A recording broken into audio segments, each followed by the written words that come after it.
A Complete Unknown is a 2024 American biological musical drama film directed by James Mangold. If you don't know who James Mangold is, well, you should. He is one of Um, cinema's greatest monsters now. yes, he wrote and directed Indiana Jones and the Dial of Destiny. He did He not write that. He is falling on a grenade for a bunch of other people in that respect.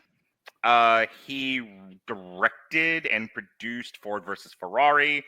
He is the hero we need and love who wrote and directed Logan, one of the last great comic book movies committed to film.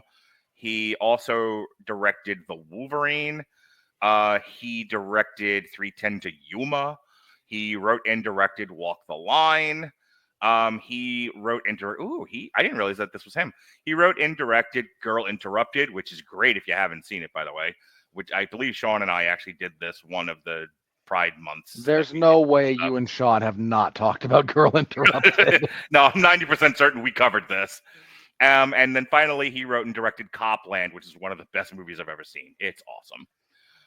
By the way, it's amazing how one movie can flush all of that goodwill down the toilet and turn you into one of cinema's greatest monsters.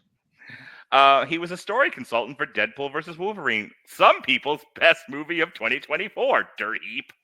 Anywho, it's just so you know, like why is he picking at Alexis?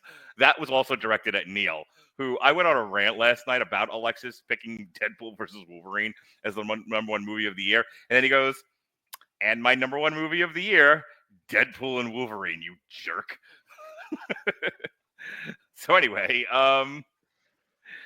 So really, do you just watch Curb Your Enthusiasm and go, "This is my life"? No, because I don't watch Curb Your Enthusiasm, but probably. That's a good call. That's a really good call for the record. Who co-wrote the screenplay with Jay Cox about the American singer-songwriter Bob Dylan, based on the 2015 book Dylan Goes Electric by Elijah Wald, which I'm really interested in reading. The film portrays Dylan through his earliest folk music success until the momentous controversial over his use of electric instruments at the 1965 Newport Folk Festival. Timothée Chalamet stars as Dylan, Edward Norton, Elle Fanning, Monica Barraro, Boyd Holbrook, Dan Fogler, Norbert Neil Butz, Eriko Hatsune, Big Bill Morganfield, Will Harrison, Scooty McNairy are in supporting roles. The film's title is derived from the chorus of Dylan's 1965 single, Like a Rolling Stone. It was named one of the top 10 films of 2024 by the American Film Institute and National Board of Review, the latter of which also awarded Fanning Best Supporting Actress. The film earned 8 nominations at the 90s. The film earned 8 nominations at the 97th Academy Awards, including Best Picture, Best Director, Best Actor for Timothée Chalamet, Best Supporting Actor Edward Norton, Best Supporting Actress Barbaro. It also received 3 nominations at the 82nd Golden Globes, including Best Motion Picture Drama, 3 at the Critics' Choice Awards, including Best Picture, 4 at the 31st Screen Actors Guild Award, including Outstanding Performance by a Cast in a Motion Picture, and 6 at the British Academy Awards, including Best Film. On a $70 million budget, it's currently at $74.1 million and not available to stream anywhere. You have to go to a theaters, you lunatics. All right, Robert, I love this movie. It was in my top 10 for the year because I'm an adult. I think Timothée Chalamet was perfect as Dylan. I love the storyline here. I talked about this. I've talked about this now every time I've had to bring up this movie. Over the course of doing Metal Hammer of Doom, one of the things I've talked to Jesse about is how I think music can provide artistic context to a political movement, to a struggle. I think it can bring attention to things. In and of itself, music does not change political reality. Political reality is changed by either giant protests that cause shame on politicians enough that they feel pressure to change things, or when politicians actually do the things they're supposed to do. The music in and of itself does not do that. And the belief that it does seems to be the life's blood of people going from, not Janis Joplin. Who is this in this movie? Help me. Monica Barbaro's character. Joan Baez. Thank you. From Joan Baez to Fat Mike to Al Jorgensen. And I've said at the time, I remember like we were reviewing an OTAP album, and I said to Jesse, I was just like, you can be as angry as you want and put all this protest music out there. It ain't changing shit. So I hope it makes you happy. because otherwise it's You'd a complete think waste of your you'd time. think we all would have learned that when Green Day was just releasing like 4 albums in a row that are all "We Hate Bush," Yeah, and that mattered not. and only one of them was about the rival band. And that's kind of the story here, and it's actually told through the prism somewhat of his relationship with Elle Fanning's character, which I think is great because here you have a boy who loves a girl, and the girl loves protesting. The girl loves fighting for civil rights and social justice, and he's like, at some point, do you love me? And she was like, sure, but the people, don't you understand? And he's so aggravated by this. And he's so aggravated by what feels like an emptiness of the movement. It just feels like people patting themselves on the back and, It is. The speaking. I can't tell. I need to say this. Mhm. The scene where Edward Norton tries to convince him to play folk music one more time. Like, Mhm. this is the tipping point. This will be what does it. Anyone other than Edward Norton in that scene probably comes across as just Shrill. horribly manipulative and unbearably slimy. But I was because gonna Edward say Norton is this is yet another iteration of Anthony Mackie and Falcon and the Winter Soldier. well, it is, but there's two things that separate it. One, he's actually making a very specific request instead of a vague call to be better. Yes, sir. He's saying he's wrong in his assessment, but he's giving a very specific prescription for what he wants to happen, why he thinks it should happen, and he's so earnest about it that you understand the man has just drunk too much of his own Kool-Aid, and he's wrong, but he is sincere, and so that makes all the difference in the world. I don't want to draw a parallel and have you go off the deep end. So I need you to breathe. And I will consider not what I'm about jump to say. off the diving board. I am poised on the platform, but I will not jump yet. Imagine what happens when your religious belief is challenged, when your faith is challenged, and everything you believe to be good and true in this world is proven to, at the very least, be suspect. That's where he's coming from. For these people in this movie, the folk music movement was their religion.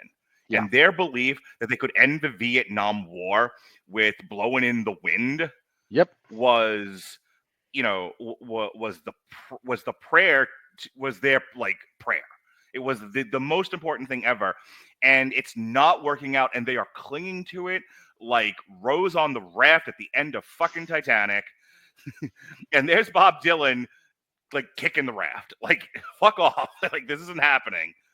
And they can't handle it. And again, look, better and lesser men than both of us have really struggled with the entirety of their religious foundation being rocked and challenged.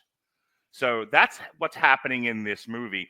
But what I was saying was I love the idea of Bob Dylan just wants to be loved and he wants to make art, and he can't seem to do either one of those things without aggravating everyone around him. And finally, he just throws his hands up and says, well, fuck it then. I'm going to do this for myself. I'm going to be my own person. And if you're with me, you're with me. And if you're not, you're not. But I'm going to be the most authentic Bob Dylan I can be and make stuff that I find interesting. And to hell with you. And I went, Bob Dylan is the hero we need right now, not the one we deserve. He comes to a love that movie. Speaks to me personally. It's why I rated it as high as I did. I love that. He comes to the moment that I think most artists, especially successful ones, come to. Most rational He's at a adults. point. Well, I'm talking specifically in the artistic realm, but sure, this is applicable elsewhere. But he is presented with the option of, I can make pretty good money going out there and playing Freebird. I mean, Blowing in the Wind. I mean, Separate Ways. I mean, Hotel California. I mean, Welcome to the Jungle. Enter Sandman. I can do this too. Yeah. Well, I was specifically going for bands that clearly fell off. Mm-hmm. And I'm not entirely sure that Guns N' Roses ever had a peak, but the example that I often go to is Jello Biafra of the Dead Kennedys saying, I don't want to sing Holiday in Cambodia for my lunch. Yeah, and he's tired of, he's had a few different concerts now where he's gone out and people have been, they did the Play Freebird thing. Yeah. For them, it's blowing in the wind, not Freebird, obviously, but that's become the cultural touchstone of play Freebird. Yeah. And he doesn't want to play Blowing in the Wind. He doesn't believe in set lists, or he wants to get out there and he wants to be an artist. So you're at this point where you can decide, all right, I'm going to abandon my artistic dreams and pursuits in favor of pursuing in favor of doing what the people want, and I will be happy, and I will, in 10 years be playing county fairs, but I'll still be getting paid. Because the graveyard of bands that have tried to change their style in pursuit of artistic integrity and have blown up as a result, the number of musical acts that is true of, outweighs the ones who do it successfully by such an enormous number. It doesn't even bear thinking about as a general rule. But he decides that that's the direction he's going to go, and fair play to him. You just have to be willing to live with the consequences. It really is a question of, am I happier to live with the consequences of abandoning my artistic desires, or am I happier to live with the consequences of the very real probability even, of this failing spectacularly, and me now having burned all my bridges? The performances in this movie are all spot on. Timothée Chalamet, I wish there were still such things as movie stars, because Timothée Chalamet would be one of them. Yeah. He is a phenomenal actor. Everything that he's touched personally, his performance in it has been spectacular. He's really, really good. He's a very good actor. Elle Fanning is great in this. I too wanted to punch Elle Fanning in the face, so good job on her for drawing that emotion out of me. Monica Barbaro as Joan Baez. I remembered at that time.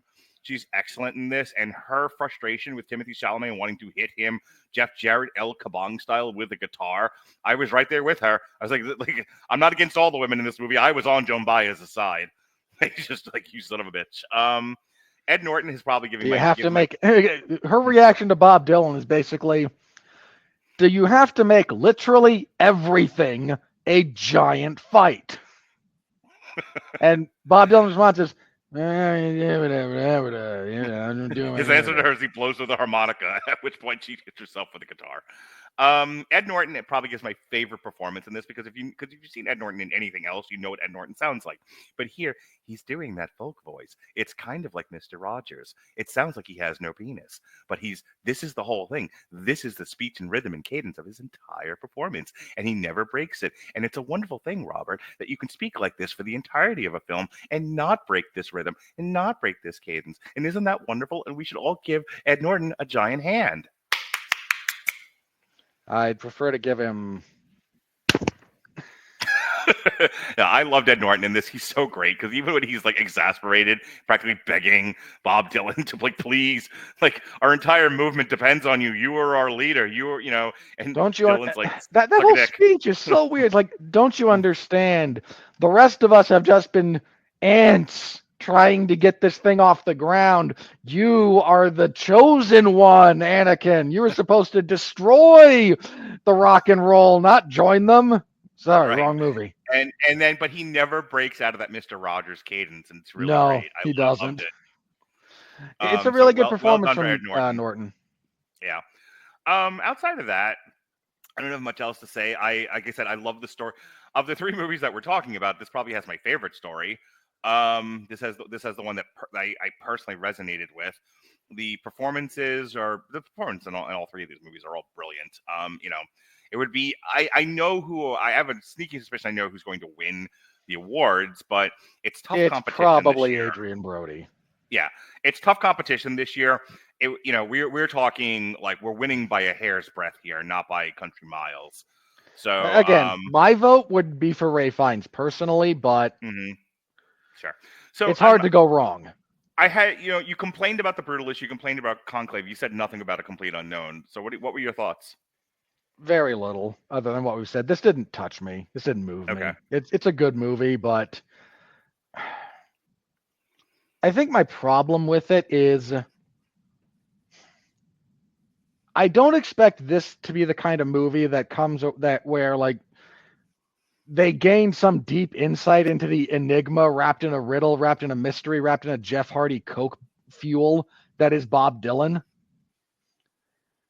But they almost leave him too enigmatic. He is more an object to be acted upon by the story than anything acting of his own volition for the vast majority of it. I don't disagree with that, but I would disagree in the sense that I think that works in the film's favor, because this isn't necessarily. I mean, yes, it's about Bob Dylan, but it isn't entirely about Bob Dylan. It is about this idea. And so, if we're focusing too much on what a douchebag Bob Dylan is, you don't get enough of the idea. Well, there's a degree to which the idea is this story begins and ends with Woody Guthrie. He's actually presented as the heart of folk, because Bob Dylan comes along as he is no longer able to perform, and then he leaves right before he dies. And it is to this movie's strength overall that it doesn't try to do the same thing every other musical biopic does, and I give it credit for that. Especially because James Mangold did it about as well as you could do that formula with Walk the Line. But again, leaving Bob Dylan as completely opaque as they do, I think does work a little bit against it. I don't need piercing insight. I don't need a Hamlet monologue out of the guy, really. Mm-hmm. But something other than giving me the impression that all I'm doing is getting a. This borders on being hey, let's take a window into this one brief time period and then we're just going to close it at the end. Now, it's Borders, better. that's exactly what it is. Hang on. The reason I think it does a slightly better job than The Bike Riders, which is my point of comparison here. Oh, it's a much better film than The Bike Riders. Would you let me? No, but I'm making the point. Like we talked about Bike Riders struggling because there's not really a narrative. It exists as an exercise into looking at this point in the past. Mm-hmm. This borders on that same problem for me. You're alone on an island then, because I 100% disagree with you, but keep going. That's fine. I'll be alone on the island. Mm-hmm. It's largely helped by them picking a very specific window of time that actually does have a definitive beginning and end point. Yeah. But there's just, I don't know, nothing, like I said, nothing about this moved me. Like nothing about this really struck me. I was not emotionally invested in anything that was going on. And some of this is just me. It's why I didn't hold it against the movie. Mm-hmm. Again, it's why I'm praising some of the craft elements. Like there's a lot good here, but right. What did I personally think about it? It's a meh. It's a shrug. It's a well-made shrug. I will tell you this. It's funny because my son didn't like it either. My daughter loved it. I've been gushing about it, and I'm going to say this, and then I'm going to move on. I think there's something to be said for life experience in this movie. There are very specific life experiences that I've had, both tangentially and directly in the music industry, and directly in relationships with women. And because of those things, this movie resonates deeply with me. If you have not had those life experiences, and there's no other inroad for you to relate to this movie, then yeah, I can kind of then you're like my son, who it didn't touch him either. He has not the life experiences. He has not the he is. I'll just leave it at that. He has not the life experiences to have really. So all he had was what the movie presented, and the movie presented, as you said, this window of time. He doesn't have the historical context, the social context. I kind of had to. My daughter, my son, and I all had to have a conversation in the car about the hippie movement. Yeah, about the Vietnam War, the hippie movement, folk music. Both my son hates punk rock and everything it stands for. That is the most punk rock thing he could be doing. Have you told him that? Yes, and then there's my daughter who, that she likes the style, she likes the grace, she likes that Rita Hayworth gives good face. She's very much all about punk and emo and goth and all of that style. And so I was talking to them about the movie, and they got it, as we were talking about it, but it made Jonas appreciate the movie more once we talked about it, but his viewing experience of it was, I don't get it. Like, why is this important?